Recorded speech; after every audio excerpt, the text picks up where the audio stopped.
This is Hot Mike. Hot Mike. On the networks of WDAY. WDAY. Here's Dom Izzo. Welcome back, everybody. Hour 2, ready to rock and roll on this Wednesday morning. Bison Media Zone coming up in a half hour. Jeff Kolpak will join me here on our BMZ set. We'll chat some hoops and football, kind of good stuff coming up in just a little bit. Wanted to put a bow on things as we were getting ready for the USD Montana game. University of North Dakota football season came to an end on Saturday afternoon in Stephenville, Texas, as the Fighting Hawks fell to Tarleton State 31-13. It's already been an active couple of days. That is where we're at now. Between now and January 11th is basically no sleep for any football coach if you're not playing football. Tom Miller joins us to wrap things up on UND's football season. Been awesome to get a chance to talk with Tom all year. First, we were just visiting off air. You had an up-close look at Tarleton. Give us on the outside, because their name is bandied about for FBS movement as well. What do we make of Tarleton State and its facilities and potential move upward? Yeah, it definitely was a nice facility there. I was impressed with the size of it. Field was nice. Press box was really nice. It is a very big stadium, and when you don't fill it, sometimes that it doesn't exactly give off a Walker is vibe. Just because it's a hard facility to fill. What I thought is interesting is you drive into town, and Stephenville sign says 20,000 population, and the football capacity is 24,000. So, I don't know how many towns you can say that about, but this football stadium is bigger than the town. Okay, so we were debating this. The box score for Saturday said 19,742. Was it even close to that? I mean, yeah. Is it crazy to say like half of that? I don't know where they came up with that figure. They do have some some of these warmer weather places have those like tents, adjacent to the end zone there, and so there were some of these like makeshift suites that maybe I didn't fully count. North Dakota did have a good contingent in the end zone, but boy, those seats climb and climb forever, and they were not filled. Give me your assessment of how the game played out. Obviously, Jerry Kaminsky played. What do we make of how UND played on Saturday? Yeah, I think it was just kind of an extension of what we had seen here the last maybe 4 or 5 weeks of the season. Just defensively, it felt like UND had to be so perfect in order to succeed. Offensively, they lost their mojo right about the South Dakota game. I felt like, I think the task for North Dakota right now is to try to get a place where they can find the Jerry Kaminsky Kansas State version. And there's a lot of chicken and egg that goes on here. Was he put in, great positions to succeed here or there? I think, North Dakota could have done some different things offensively too to make his life a little bit easier. But it was pretty clear that the second half of the season was not the offense that we had witnessed in the first half. And only part of that is the opponent. Like, obviously the schedule got way tougher. Yep. But even like you sprinkled in a Murray State in there, and the offense didn't click on all cylinders. And Tennessee Tech, UND pulls away in that one and almost masks the fact that they played really poorly offensively. Right, considering that was a rock fight for about 3.5 quarters before they finally pulled away on that. Preseason poll 7th. They win 8 games. They get their first road FCS playoff win. Is it too early to step back and evaluate how year one with Eric Schmidt went, or we can evaluate that now? Yeah, I think, just based on wins and losses, it doesn't sound that great. But I think the manner in which they went down, I think year one has to be considered a success. You inherited a team that went winless on the road, that really could lay some clunkers. And this was just a very difficult schedule. And when you look back, who did they lose to? Tarleton, North Dakota State, South Dakota, Montana, and Kansas State. There's not a garbage team among that six. Nope, there's no clunker at all. That's what, again, I don't know if there's any solace in that, but again, and they were in virtually all of those games as well. But I think you made a great point, and we were talking with Aiden Bauman about this in the first hour, because that that game, I think, determined both team seasons. USD went up. I don't want to say UND went down, but it certainly was not where they were prior to that game in Vermilion. Yeah, absolutely. Boy, is it kind of wild how the narratives can change in a hurry, Yes. right? Like it was kind of the whole first half of the season was how did South Dakota get here? And to some extent, how did North Dakota get here? Yep. And then they evened out a bit, and yeah, South Dakota took on a different path. It's kind of funny. I viewed that South Dakota loss like a real clunker. That North Dakota had some major issues to figure out, and as we maybe look back, it was just kind of like a, oh, okay, these are two fairly even teams that do this to each other at home for the last 50 years. All right, so now obviously the offseason began right away Sunday night with the news of Sawyer Seidel heading into the portal. First off, not a surprise, I have to imagine, but how did Eric Schmidt react to that on Monday? Yeah, he didn't address that specifically. Talked a lot in generalities about the transfer portal. Just from reading between the lines, I think Sawyer Seidel was the leading candidate since August to be in the transfer portal. I didn't bat an eye personally in terms of surprise level. I just, I think he was very interested in NIL, and he had kind of made some of that known all the way back to fall camp. And I think when North Dakota came out with its first depth chart of the fall that I had ever seen of an Eric Schmidt staff, and it had Xavier Lee at number 1 and Gavin Zebarth at number 2. Yeah. I thought to myself, boy, that's sending a message to Sawyer Seidel that they want to get him locked in and focused. And so obviously a very talented dude who's going to be missed offensively. I don't think anybody in Grand Forks was surprised that took place. Is this a direct line with his brother at the University of Minnesota? That's a slam dunk from what you're hearing, or are there other suitors that are out there? I don't know if I would assume that he starts the process keeping the doors wide open.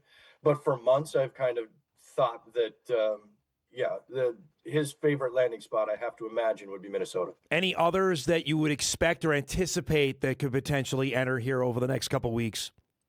Boy, who knows who's coaching? Good point. Well, you're right. Yeah. We talked about that at the top of the show now with Jimmy Rogers leaving. Danny Freund is out there, and it looks like Tyler Roll is going to get the Iowa State job. So, I mean, there are names out there that we don't know where they're going to be, which obviously will attract players to said positions as well.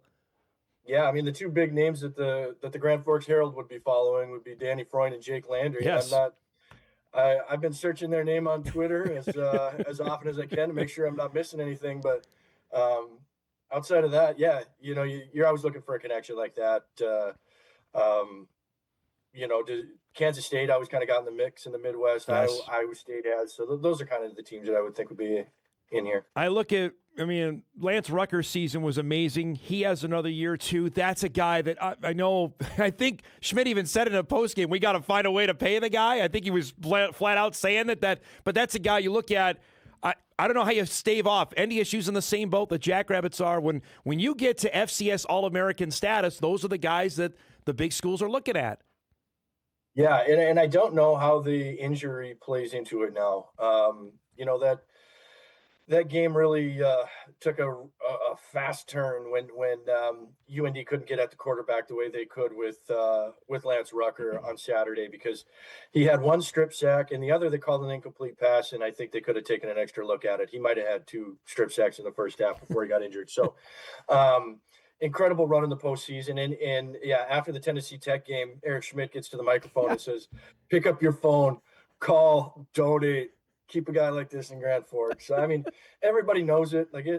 There's no surprise here. How does that injury impact whether he's more likely to stay or more likely to go? I don't know how this works in that transfer game. But if they were somehow able to keep him, that would really surprise me. I think he could go get his bag. Eric Schmidt's really got to say, hey, you're going to collect stats on this defense. We have designed this defense to run through you. Yeah. And also the fact that, if there's a potential to go to the next level, that you can do that there. That's the big thing, if you can somehow sell that. But if a guy's getting 7 figures, you tip your hat and say, good luck to you, right? That's the way we're at now. That's exactly right. Yeah. You look at the seniors that are leaving on this team, 20 or so guys. Z-Bar is going to be hard, excuse me, to replace. Obviously, Seth Anderson up front. What are the big losses here outside of the portal that they're going to have to somehow stymie that for next season? Yeah, that's a good question. I'm curious to see what happens in the secondary. I'm not exactly sure, based on eligibility, based on what the NCAA comes up with. They've got some guys who are JUCO guys who, are they done? Are they not done? What's the NCAA going to say? What's the courts going to say? But regardless of that, they need defensive backs and they need wide receivers. Yeah. Even if everybody comes back, they need to be longer. They need to be more dangerous offensively. Eric Schmidt brought up the phrase about 4 or 5 times during the course of the year. He said, we've got guys that can get the yards that the offense is designed to get. We need to go find guys that are going to get the yards themselves. And I think that's really his big push here. It's going to run around. Dang's going to get his opportunity to break out. And I'm not, we'll see if BJ Fleming's back. And after that, jobs are pretty wide open. That's intriguing to see. And obviously what they're going to add. He was very active in the portal as soon as he got the job last year. I'm really intrigued to see how aggressive Schmidt is this time around. Yeah, and I do think, though, that, like, he's very convinced that this has to be built from within. This has to be built through recruiting. There's kind of I think he believes that he can find guys through recruiting that can play above the guys that you're going to get through the portal based on certain positions. I've seen UND bring in guys and then they Grant Nolan's a great example. He comes in at cornerback and UND had brought in a couple of JUCO guys and the true freshman from Missouri plays. And so I think Eric Schmidt is really determined to find these kids through recruiting. If for no other reason, then that's the financially responsible thing to do. Without paying guys. We're a week removed from signing day. What do you get an overview of the signing class that they brought in, his first official one? Yeah, and we've talked about how just based on competing offers, it's significantly improved over the past. I think what really stands out to me is he recruited bodies that are projectable to play at the next level. I think one thing that's really hurt North Dakota has been just the fact that they haven't put anybody in the NFL. It's got to be hard to pitch the fact that, hey, you got to stay at North Dakota. We're putting guys in the NFL because that's how South Dakota State kept some guys, right? Like maybe like a Sam Hagan doesn't go to Washington State because he says, I can get to the NFL from here. I'm good. I think in this class, Coach Schmidt really got guys who are 6'5", 6'7", 220 pounds. I can just see some very projectable frames that might help them get guys that can move on. Be interested to see on that. I got an email to ask you on basketball right now, which is obviously it's not been good to start. What do you make of what's been going on with the hoops, both men and women's teams in Grand Forks right now? Well, I think it's a good thing the hockey team's winning.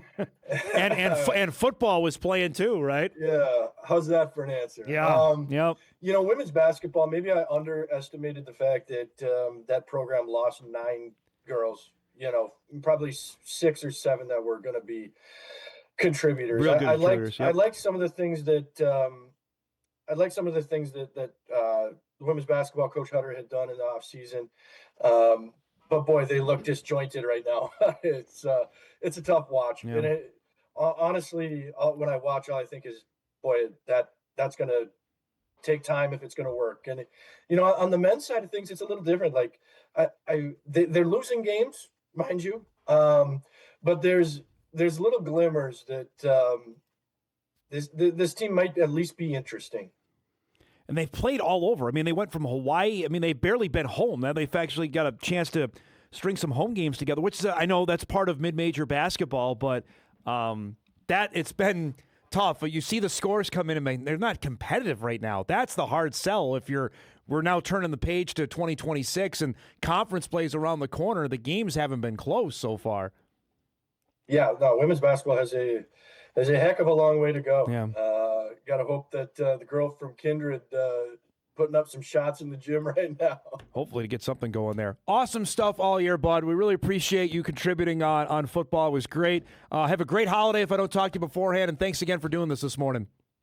Absolutely. Take care, Dom. Good to chat. There he goes. Tom Miller joins us, giving us everything UND football all season long, and an intriguing offseason begins for the Fighting Hawks. Just looking quickly at the 26 Fighting Hawks schedule. Now, they still have the opportunity to add a 12th game. Remember, that's now allowable for FCS teams beginning in 2026. They have St. Thomas at home to open the season next year. They go to Portland State, who's not good. They're still trying to find a head coach there.